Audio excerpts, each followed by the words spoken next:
Heat, 981fm.com, and iHeartStation.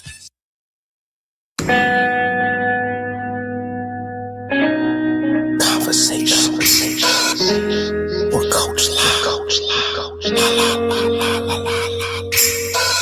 Coach Lie, your favorite neighborhood therapist, having real hard convos, contrasting pessimists, generational trauma explored, broach delicate, getting to the root of the pain, healing impediments. Every week signs copay free lessons. Bet on self, trust the process, no questions. Feel your feels, journey to be healed, no stressing. Conversations with Coach Lie's now in session.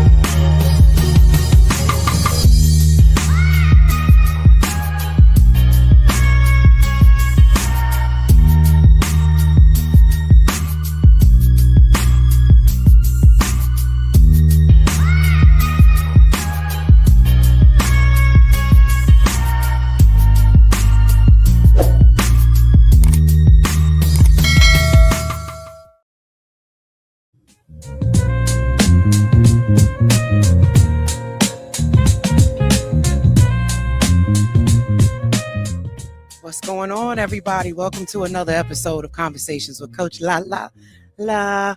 Your favorite around the way therapist has entered the building. Happy Sunday to all you beautiful listeners. As y'all know, this is the Urban Heat. Boston has Black Radio. If you haven't done so already, share the live. Tell about somebody to tell somebody. Tell a friend. Download that iHeartRadio app so that you can listen wherever you are. But we are live on Facebook, Instagram, YouTube, and LinkedIn.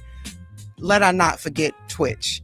So shout out to everybody who's tuned in today. I want to give a couple of updates and share some love.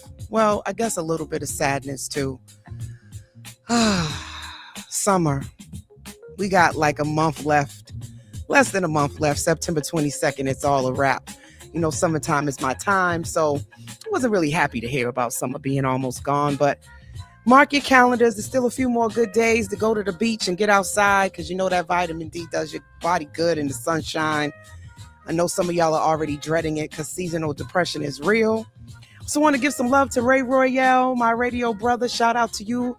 I went and attended his free summer concert at Franklin Park in the golf area. It was amazing.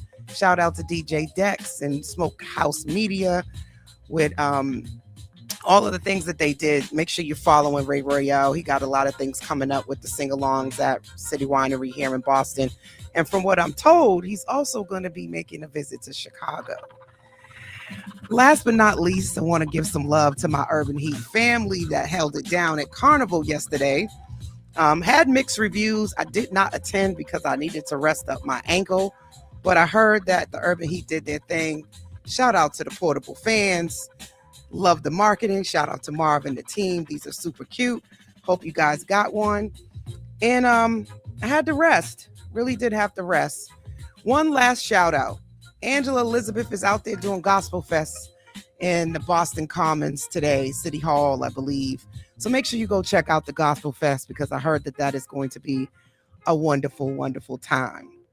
All right. So I know y'all didn't just log in to get my updates, although I know a lot of people like to see what their favorite round the way therapists be up to during the week. I was told I was a socialite and people follow my page to see where they should go and what they should do. So here we go. What are we talking about today? Well, therapy, of course.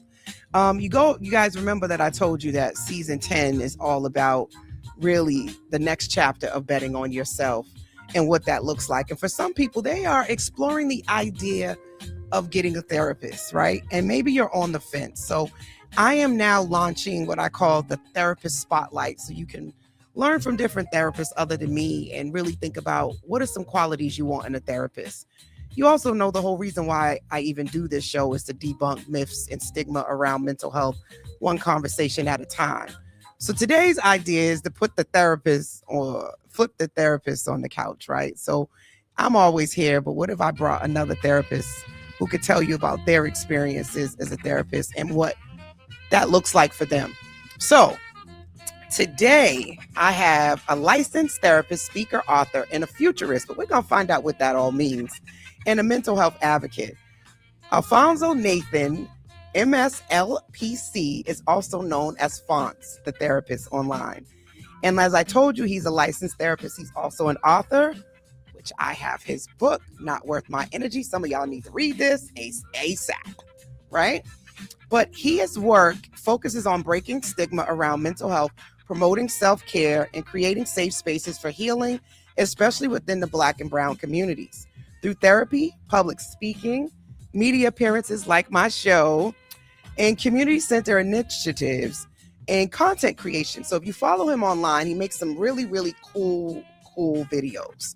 And I like to play one of those for you right now. On Freud, I got that on repeat. Hitting all the shows. Yo, bro, we sparking up? Bro, you know I gotta do my daily smudge, bro. On Freud to keep me centered. But I'm not doing that job no more, bro. On Freud, it's a toxic environment, man. Nah, supervisor, narcissist, man. I could take my talents to South Beach. Bro, no angst. I'm a little worried about it. Bro, no angst. I said no angst. Oh, why are you worrying? Check out the link of her bio. Look what she do. Cognitive behavioral therapy, DBT, solution focus. I'm about to send this cash app right now. Get me booked a session, bro. On Freud, I'm about to get fixed. What, you about to go hoop? No, I'm about to go meditate for about 15 minutes. Catch up with you, bro. Gotta get realigned, brother. What you heard? I got a new therapist? No, what you mean? No. Listen, you my therapist. No. See what happened was, I was looking on Psychology Today, and, I saw a couple other profiles, and, I just called around, a couple free consultations, but it means nothing. Nah, you helped me so much that I'm gonna see you next week, right? Dang. I caught up. I take ownership. Invest in your mental wealth. Please welcome none other than Phonz, the therapist. What's going on? What's going on? I forgot about that video. I saw that. I said, "Oh, this is good. I had to bring that up. I said because I think they forget often that we are human beings outside of being these titles of a therapist, and people just take us way too serious. And I think you gotta lighten up. I think the whole thing with being able to even navigate the challenges of mental health is to be able to have a sense of humor. Absolutely. Which brings me to one of my first questions that I have for you. Who is Phonz the Therapist once the clock says, okay, I'm done with these sessions? Who is Phonz the Therapist once the clock ends? Yeah, I wear many hats. I'm a father. I'm a husband. I'm a friend. I'm a person. So once the clock stops, I turn off my phone and I don't answer anything. Nah, that's not the case. But I make sure I got my house with my chickens around back, because I don't try to do anything with therapy when it's my time off. Hang out with my kids, hang out with my family, because again, we are people too, and sometimes people forget that therapists are humans and can make mistakes and have families. So it puts a lot of pressures on therapists, especially when it's like big changes in the world, from COVID to the changes that's happening now. Therapists are one of the ones that get a lot of burnout because we have to find answers. So it's important to make sure that we're also investing in our mental wealth as well. That's such a great point about being a person and being human. And one of the reasons why I want to really highlight and spotlight us therapists, because I think that's one of the big misconceptions, which I was going to ask you, like, what do you think people think therapy is, but it isn't, right? Like in terms of us, because I think we do get People don't think we have triggers. They don't think that we get things wrong, or because you're a therapist, there's this pressure that you're always going to be centered and you're always going to respond appropriately. And that's a lot of pressure. Yeah. Well, in reality, people need to know that there's levels to therapy. A lot of times people get, they bring all their problems to an outpatient therapist, and there's levels to it. Outpatient therapy is the lowest level of care. So a lot of times I hear people saying that therapy may not be working. It's because they may need a higher level of care. Outpatient therapy, and what that is just one, maybe 1 hour a week. You're sitting and talking with somebody like myself.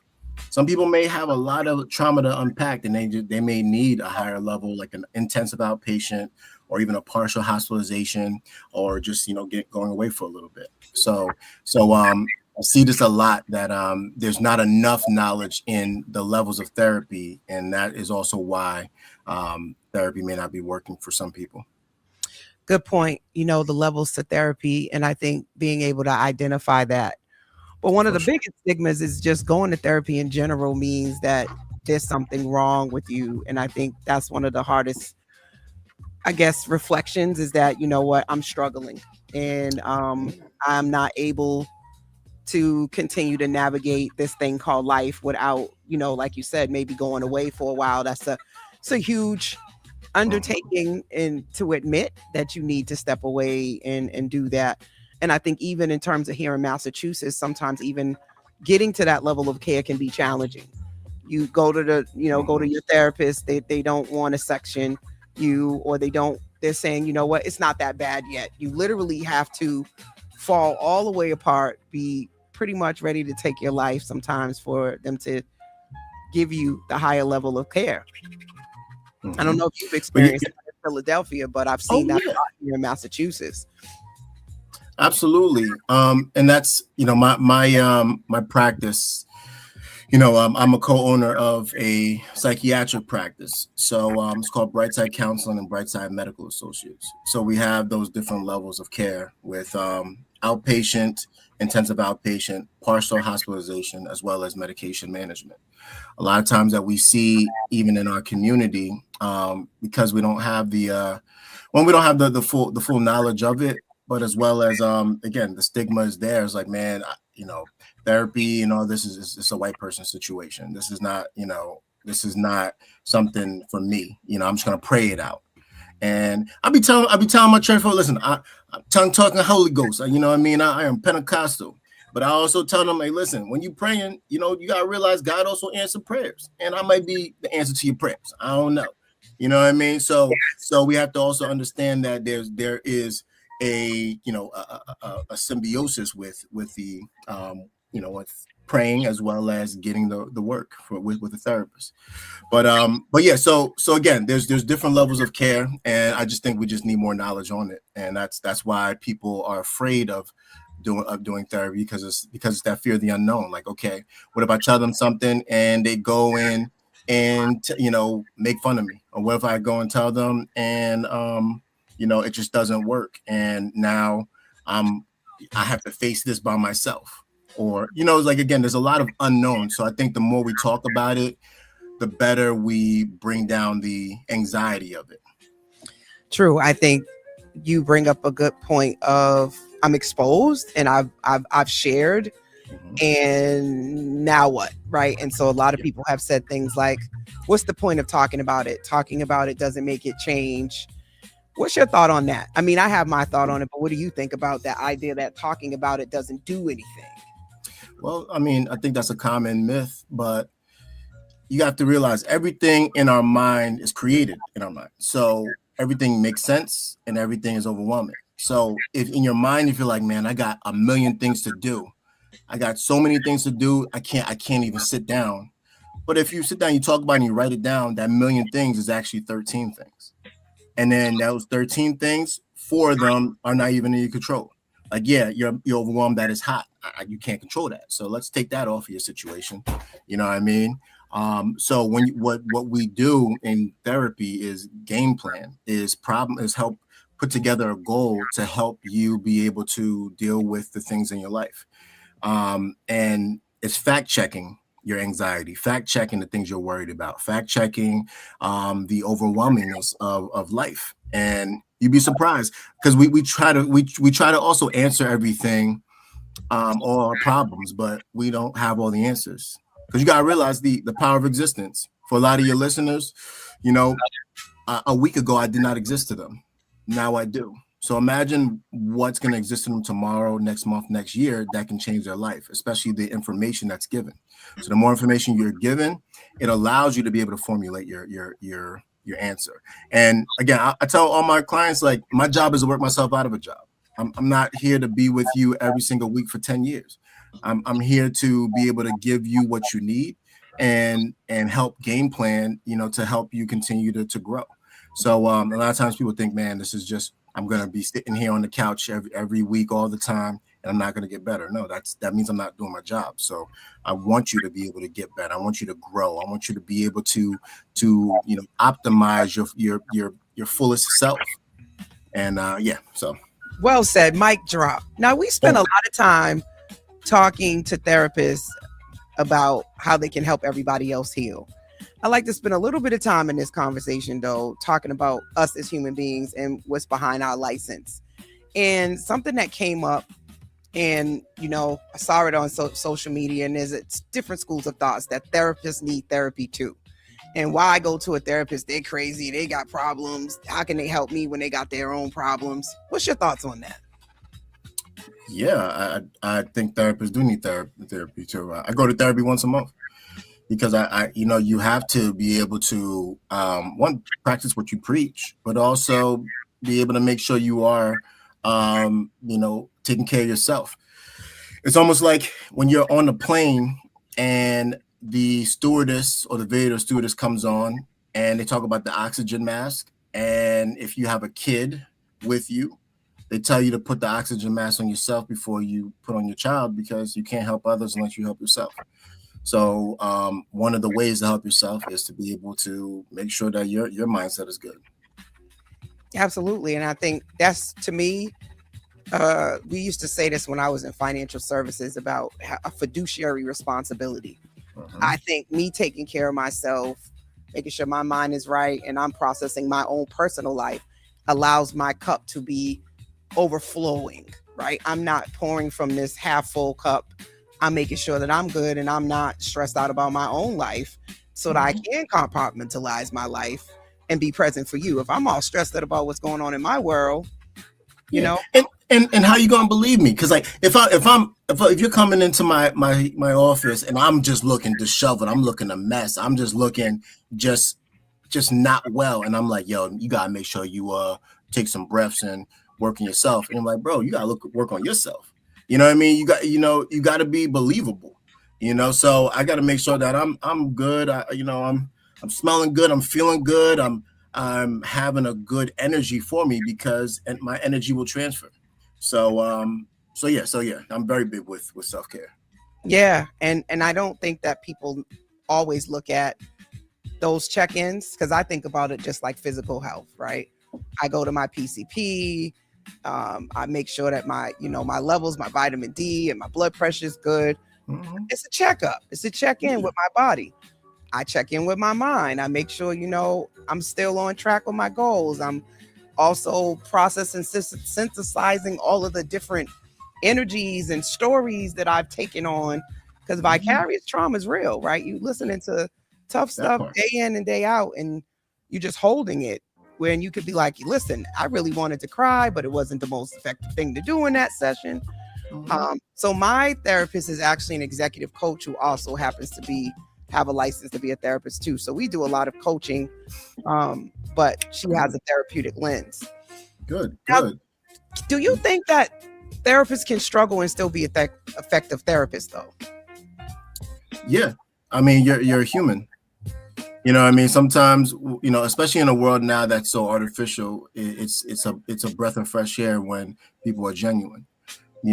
So if there's times to struggle, you're a human being. You're allowed to struggle. You know what I'm saying? So I think that also is a way to help grow and help your clients know that this is a daily battle, a daily growth, a daily situation. So I saw something that TK Kirkland posted today, and he was saying, your life could change in a matter of like seconds. Yeah. But usually we look at that from a negative, right? And what would it look like if we talked about your life being able to change in a matter of seconds from a positive perspective, which takes me to one of the things I ask every guest, and this probably be an easy question, but maybe not. What does therapy mean to you? If you had to say, therapy is, how would you finish that sentence? Well, that's a great question. I mean, therapy is essential. Therapy is mental health, and mental health should be talked about in the same light as physical health. Therapy does not have to be just bad. It can also be highlighting the goods. One of my backgrounds is solution focused therapy, and that's not focusing on the problems, but we look at the times things are working. How can you dissect that and duplicate it, to help promote a much better abundance of the good things in your life. So therapy is culture. Therapy isn't just a white person thing. Like, therapy is for us. You talk a lot about vitamin D, which I love to hear, and because people don't, especially our people don't know that because we originated from the equator, we're naturally vitamin D deficient. Especially up in these northern, areas, and wintertime is extremely hard for us because there's not enough sunlight. That happens, and the seasonal affective disorder really affects us during the fall and winter time. But if you don't understand the importance of representation, that might be something that's missed, and you could just be thinking you're sad because you don't know why, and your therapist, who may not understand the culture, may be missing that.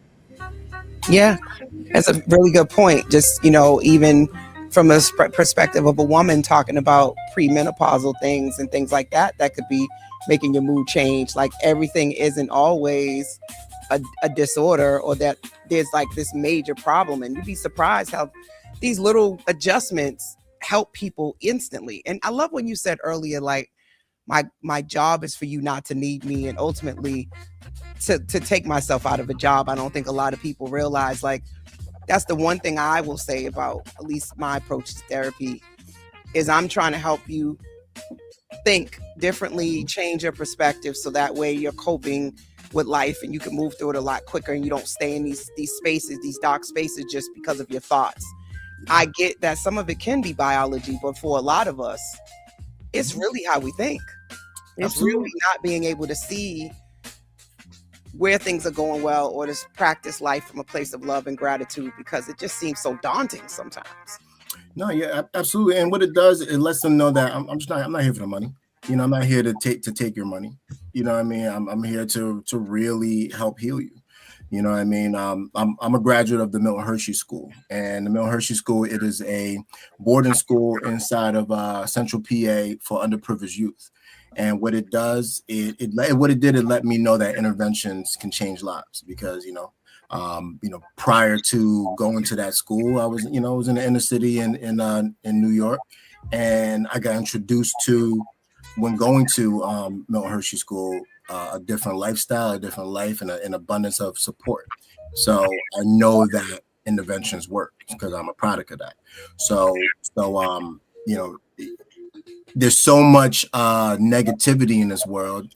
I don't think I need to contribute more of the negativity. I think it's important to know there's still positive people, positive thought, positive mindsets that we can contribute to the world, and watch that spread and grow. I love that you said that, because sometimes I think people want, especially therapists, to talk about what's going on wrong in our lives.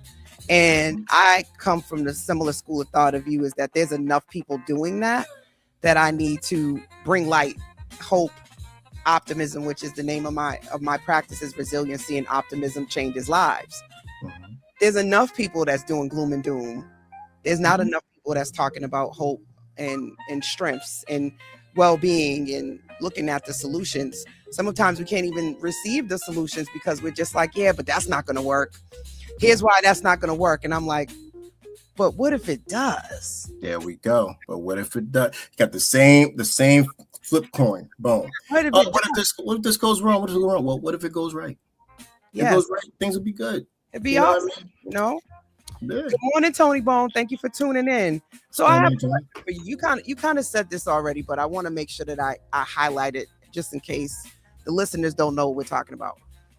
What's something about becoming a therapist that becoming a therapist taught you that graduate school never could? Oh, I talk about this all the time. They don't teach you about the business side of it. You know what I mean? A lot of times people don't, you go into school. All right, boom. I know all the mental health situations. Now I graduate. Now what? And what happens is it gives a false sense of, how to make this a career. So what I do, I try to do a lot of supervision for helping young therapists be able to help others, but also be able to make sure you have food on your dining room table, and not utilize people as just a commodity, and try to take advantage of that. Because if you don't know how to properly run a business, you can cause fraud, you can cause a lot of hurt, and it puts more bad into the world. So grad school doesn't talk about the business side of it. And once you get into the private practice world, you understand that there needs to be a balance of that. Yes. It doesn't. It actually tells, at least because I'm a licensed independent clinical social worker, and one of the things that even the professor said is you won't make any money doing this. That's lies. And it's interesting that they constantly perpetuate that. Mm-hmm. And instead of talking about you can be an author, you can speak, you can do workshops, you can collaborate with schools and with governments. There's so much that we can do, and there's so many tables that we should be at that we're not, that I think would change the trajectory of some of these organizations if they had a therapist that they hired on staff that was focused on culture and overall mental health well-being and balance and preventing burnout, and making sure that the way that the expectations are written out, keep that as a forefront of like some of the messaging that we send, like we go above and beyond, and show up no matter what and whatever it takes. Mm-hmm. Like a lot of this messaging can impact burnout. Yeah. Well, what happens is it's about what mindset you are going into. We have two types of mindset. We have the sacrifice mindset and the investment mindset. If you're going just in the sacrifice mindset, is like, okay, everything you're doing is you're just gonna give it away for just a greater good, and you're always left with less. Investment mindset is that you are putting something in with a expectation of a return. And what happens is if you have that mindset a little bit more, it allows you to know how to utilize your time, but also provide a great service. Because I think, listen, brain surgeons are great. They save lives. They help brains, but they make a good amount of money. Why can't me as a therapist that also helps the mind do so too? And again, I do very, very, very, very well. So this also allow, because I also want people to come into this field, because a lot of times people are deterred from the field because they feel like there's no money in it, and that's a lie. You can help people. You don't have to be predatory, and you could still make an abundance of money. I agree. I think there's definitely the balance and the synergy of knowing what your wheelhouse is, knowing what you specialize in, and who you want to work with helps you not get burnt out too. I think when we work with a lot of larger organizations, sometimes you don't have a lot of control over your clientele and who you want to serve. So you're taking any and everything versus you can really hone in on what your craft is when you're in private practice. Yeah. So tell me this, when people say Black people in particular don't go to therapy, what do you want to correct about that statement? I think it's an outdated statement. I feel that I know a lot of our mental health providers, for a good portion of time since 2020, we've been pushing for mental health awareness out into our communities, and I've been seeing so many Black people reach out way more, and during the COVID time than prior to COVID. I think there's more exposure there. There's more faces there that look like us that allows us to be able to want to seek therapy. A lot of times it's just more of the supply in certain places. There may not be enough of somebody like myself, to be able to help everybody. And, I think that gap is going to be closing soon because a lot of people went back to school around like the COVID time, but it just takes a little time to be able to grow that seed.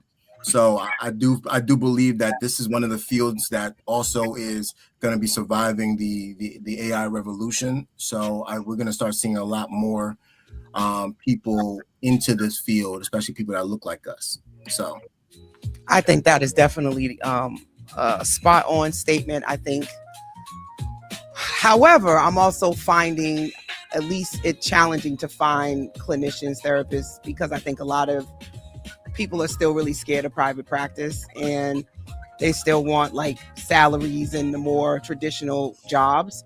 So I would say the one thing that they didn't teach is not just about the business piece, but about cultivating human capital, right? In terms of how to be a great supervisor.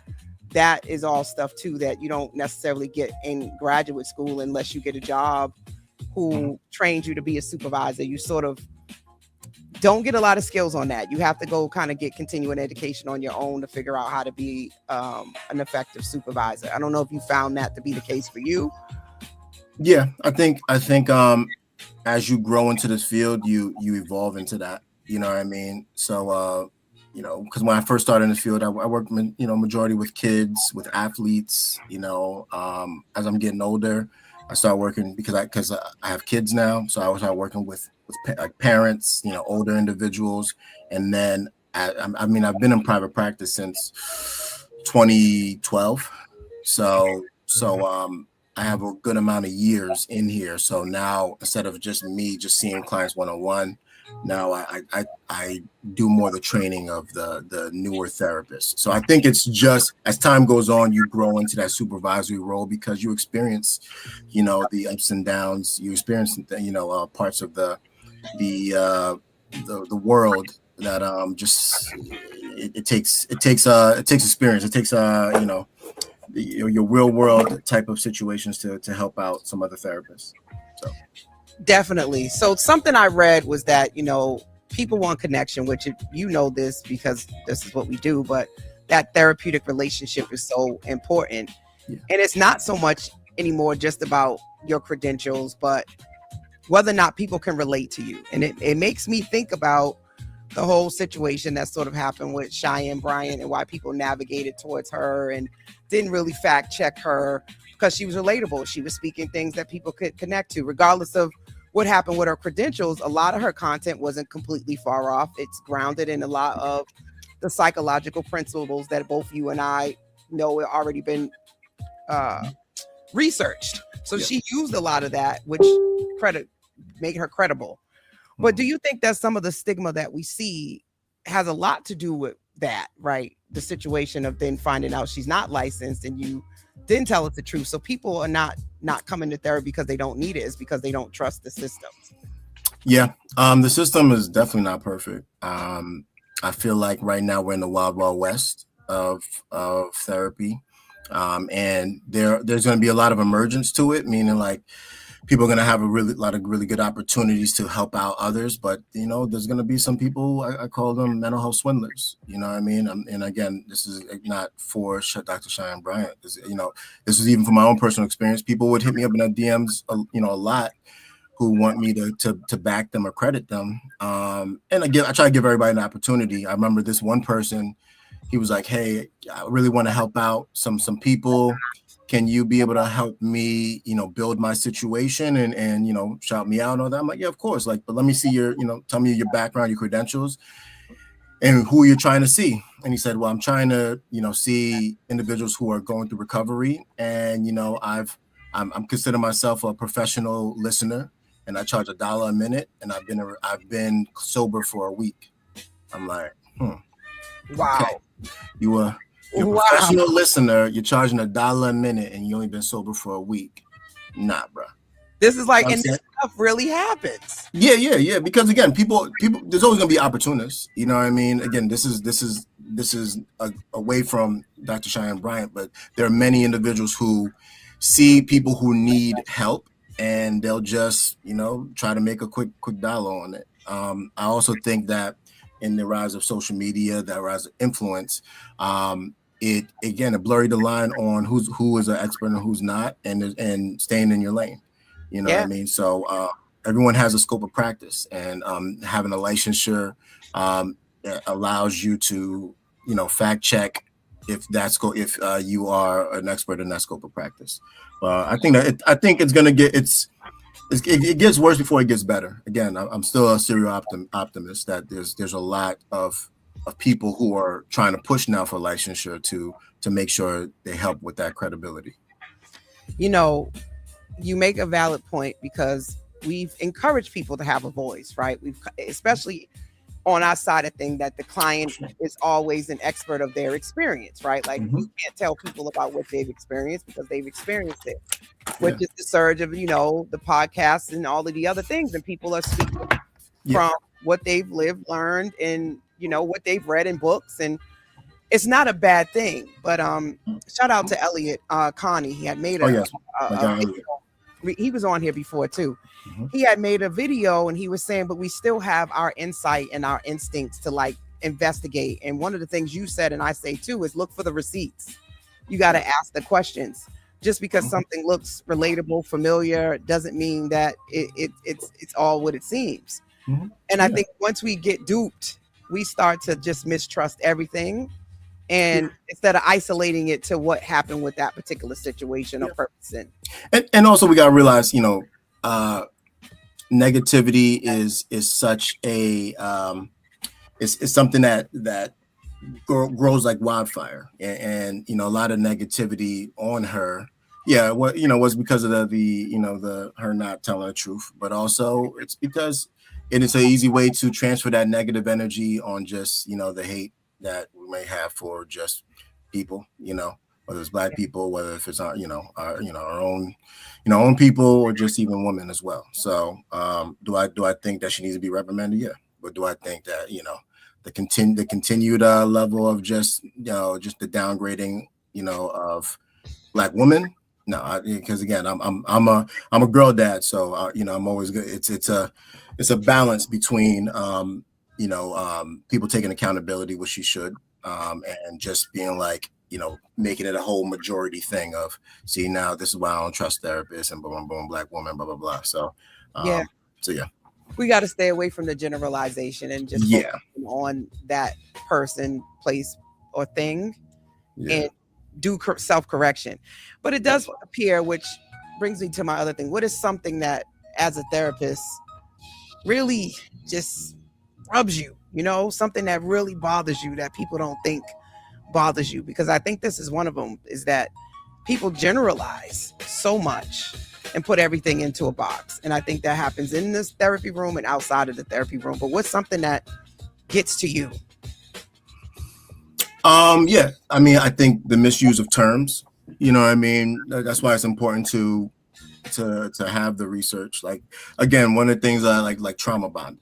A lot of times people think that trauma bonding is when one person is traumatized and another person is traumatized, so they get together to like bond over their trauma. But in reality, trauma bonding is like a Stockholm syndrome, like when there is an abuser and abusee's relationship. That's the bond from that trauma. So like certain terms and everything kind of rubs me the wrong way. Like a lot of again, it's just those small little things, but it's really hard for me to be rubbed the wrong way, because I really protect my energy on what I put time into. Boom. Not worth my energy. You got to read the book. That part. Talk to me about this too, because I think this is another big one for us.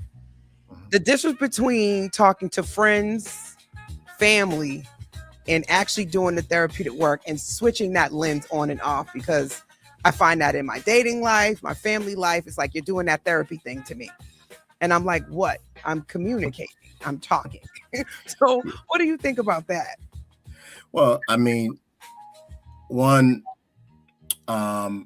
I'm not going to do therapy unless you schedule an appointment, because I'm not just around here just giving out free advice, because at the end of the day, you know, that's how I turn it off.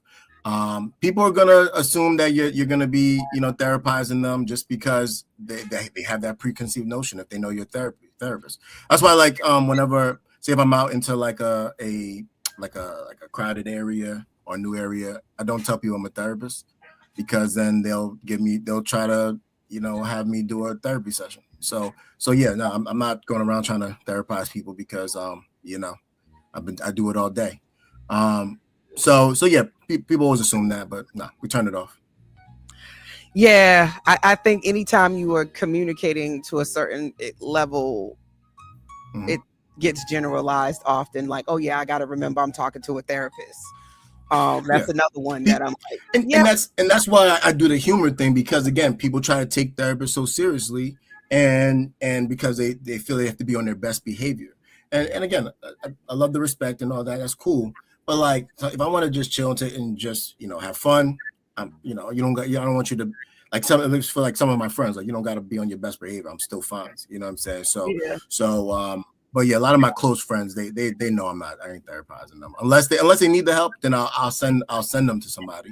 But yeah, we're not giving free workout. Yeah, I leave space that we're all human and we all have our nuances, our pet peeves, and all of that good stuff.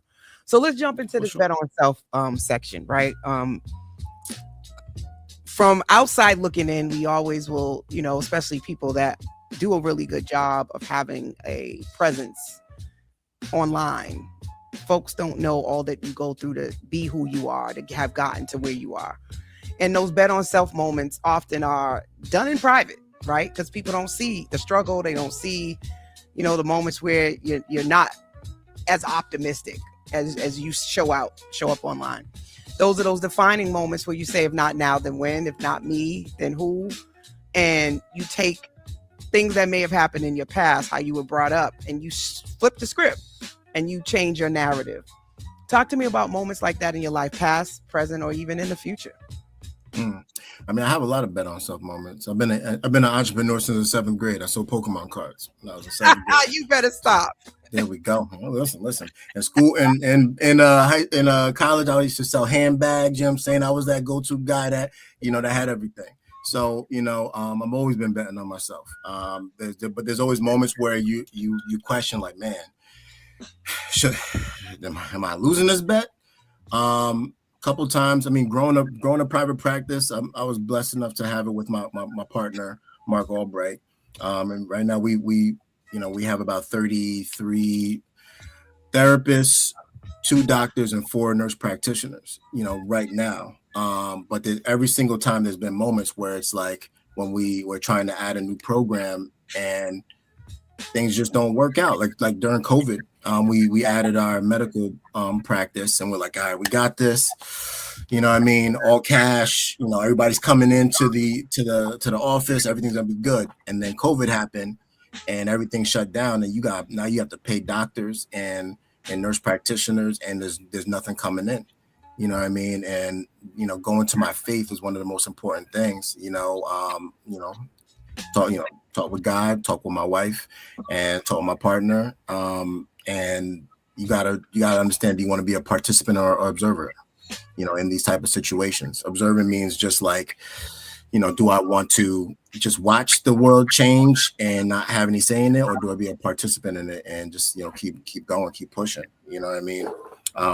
That's always been my thing, you know, put power to what I can control and keep on going.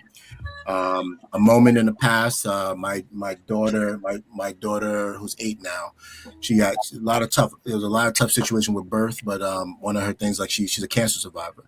So you know, trying to balance things like that with, you know, having to go to the hospital, but also having to like see clients and then having to build a business. People don't understand that, you know, even like the really tough situations inside life, the show must still go on with what's going on in business. So yeah, they don't often think about that we are navigating our own life, and just because we're therapists and we have a lot of skills. Life is life, and for us too. And there's things like, your child getting cancer there's no amount of preparation for something like that. And we have to, rely on both our clinical skills, our faith, just a lot, our support systems to get through it. Now, you call yourself a futurist. Yeah, absolutely. So take me to 2035 in your mind. What does therapy look like? 2030. That's a great question. 2035. That's such a long way. There's so much changes that's happening now. There again with the rise of AI and automation, what it's doing is also providing. Again, some people have the scary part, like, oh man, machines are gonna take over the world. But also on the other aspect is that on the science and health, it's curing things. We just had the first vaccine for cancer, skin cancer, that's being approved. And I'm a big believer that there will be a growth in being able to help deal with things internally that's happening, with just cures from sickle cell, cures from high blood pressure, all those aspects. But as we're going more into the artificial world, there's going to be a big push and need for just that human interaction. There's this author, his name is Kai-Fu Lee, and he wrote a book, I think it's called AI Superpowers, and he's one of the leaders in AI. And one of his biggest things is that, the things that's going to be in the future is just the human interaction, the one-on-one. Maybe not telehealth, but I feel that there'll be a lot more in-person type of ordeals that's happening. There'll be less burnout for therapists because, the things that we don't want to do, like, billing and coding and progress notes, it's going to be automated, and we'll be able to have just more of this face-to-face type of situation. But again, the reason why it's so blurry for 2035, you can ask anybody that's working on the future. You're not looking at anything past until 2030 or 2028. It's so hard to determine 2035 because of just the rapid growth of what's happening. Yeah. A lot of people are afraid of AI, and I always go to very simple things. People were afraid once upon a time to have indoor plumbing, to have electricity, to drive a car, to use a calculator, right? Like, we've always evolved in terms of technology. If you really look at history, you'll look at innovation and you'll see that. But we sometimes forget that because AI seems so like, what are you doing? Everything's not real. But the most important thing for us to, again, that's anxiety, the fear of the unknown. So the only way for us to be able to bring that down is to know it a little bit more. Because you're right. In the past, again, there's been so much change of innovation in the past, like, even with but there's people who are just like against it, and they're called like Luddites, who just don't like technology at all. But us as Black people, we have to be aware of this because, in the past, any type of technical advances is like, tested on us. You know what I mean? So the most important thing is just knowing, we have to be in the know. You have to be, understanding what's coming so you can be able to know how to pivot and how to be able to be a participant and not just an observer. Absolutely. So we're wrapping on up, y'all. Y'all ready for Coach's Corner? Phonz, this has been awesome. I've enjoyed this conversation. Yeah. So this is our takeaway. This is where we leave folks with some things to get through their week. And I got a couple of rapid fire questions, and then I want you to leave them with something that you want them to take away as we wrap up today's show. What's something therapists need to stop doing? Stop judging other therapists in therapy groups. That's why I don't look at these therapy groups, because like they're probably some of them are the most judgmental people as well. That's one piece on the negative side, but on the other side is they need to stop feeling like they have to change the world by themselves. Know that that there's support there, and know that you're human. You can't cure everybody, and you can't save everybody, but you have to save the ones that who are consistently wanting to help themselves. What's one mental health myth we need to retire? One mental health myth that we need to retire: that men don't need therapy. Point blank. Something clients shouldn't be afraid to tell their therapist. Anything.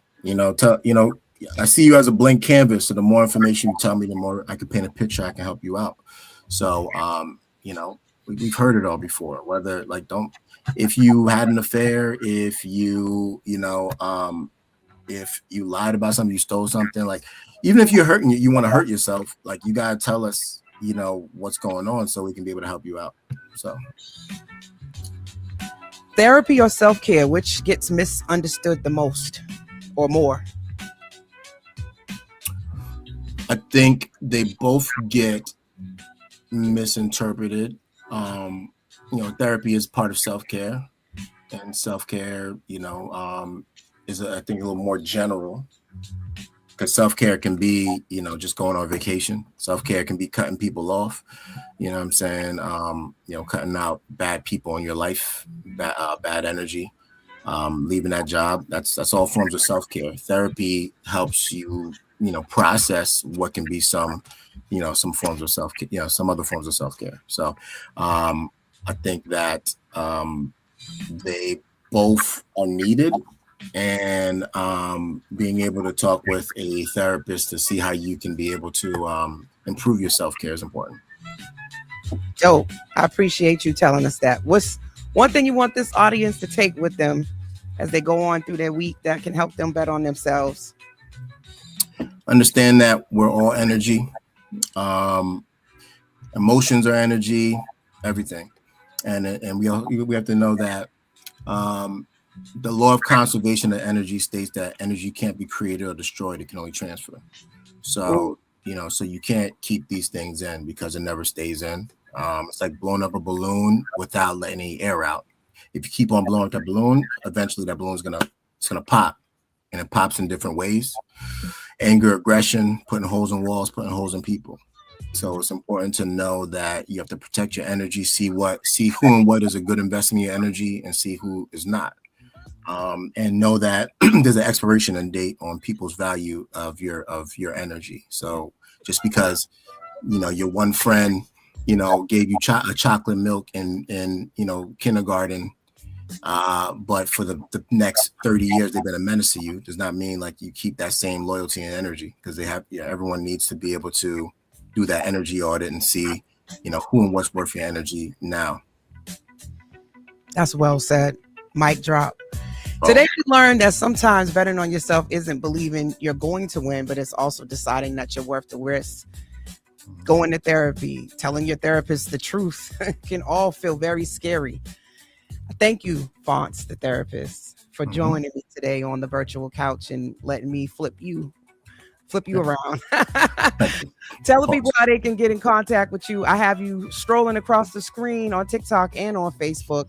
But if you're in the Philly area, you can also reach out for therapy, correct? Absolutely. Brightside Counseling, Brightside Medical Associates. We do everything from outpatient, IOP, partial medication management, genetic testing, all those things. Again, if you want to just, if you need some resources, you can hit me up on one of the platforms, and we can be able to help navigate you. Absolutely. Thank you so much for joining me today. I appreciate you being my therapist spotlight. And like I said, y'all, you want to know more about his thoughts, get his book, Not Worth My Energy. You can get it on Amazon. And again, thank you so much for joining me today. Thank you. Appreciate it. Have a great rest of your day. And as I tell you guys every single week, bet on self. Make sure you tune in next Sunday. I'll have another awesome guest that will be sharing their wisdom. And tune in tomorrow for the Morning Cafe. Boston Has Black Radio. We are the Urban Heat. Your favorite around the way therapist is signing out. Have a great Sunday, y'all. Good day.